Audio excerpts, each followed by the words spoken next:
Hello， 大家好，歡迎嚟到問經所答，我係 Matina。人生 reset 第一節，放下自己，背起十架，時常禱告，依靠基督，放低自己，跟耶穌第一步就係 format， 唔係更新呢，而係更新你整個人啊。馬可福音8章31節開始，耶穌講咗件超唔政治正確嘅嘢，就係佢話我唔係嚟地上做王㗎，我係嚟要受苦被殺3日復活。彼得當場話：耶穌，你講乜嘢話？你做王啊嘛？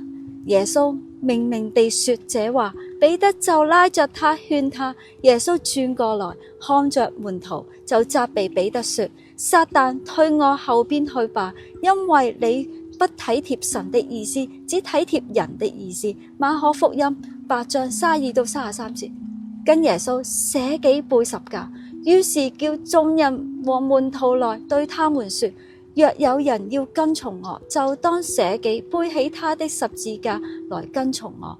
馬可福音8章34節等等。耶穌，你跟人哋推銷自己，係咪搞錯咗方向啊？其他嘅宗教嚟啦，我幫你發達。耶穌話：嚟啦，放低你自己，行條十架路。跟耶穌第一步唔係升呢，而係重新設定你嘅人生系統，唔係再係自己嘅人生啊，而係俾神做主導。如果係今日發生，你話神啊，俾我升職發達，耶穌話好 OK， 不過先放低你嘅野心，跟我行十架路。你話咁唔係願望清單喎，係人生 reset 喎。登山變像，耶穌 show 真身。耶穌帶着彼得、雅各、約翰暗暗地上了高山，就在他們面前變了形象，衣服放光，極其潔白。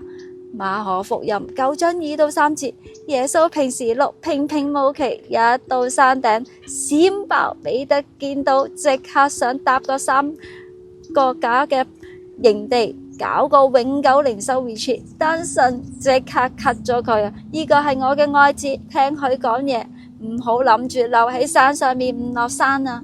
信仰唔係留喺靈修高位，而係落山面對現實。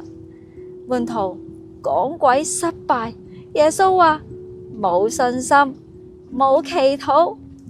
耶穌話非用禱告，這一類的鬼總不能趕出去。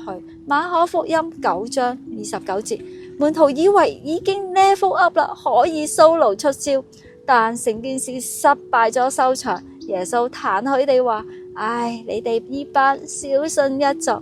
如果係今日發生，你話我搞得掂噶啦，主日返咗3年，熟晒噶啦。其實 sorry， 唔係靠資歷，係靠信心同祈禱。耶穌話要靠我，唔係靠你打卡返教會。信仰 reset 唔係靠自己有幾勁，而係靠每日重新連接神嘅 power。你準備好 reset 未呢？你有冇諗過，其實你嘅人生最大嘅阻力係自己呢？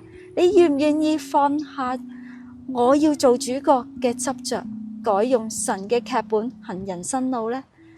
你嘅信仰係靠熱情啊，定係靠禱告連接緊耶穌呢？挑戰你翻開馬可福音8章34節到9章29節，問自己一個問題：我願唔願意為耶穌放下幾多呢？下一節最大即係最細，耶穌排名顛倒晒。好，記得 like subscribe 我嘅問經所答，下條片見，拜。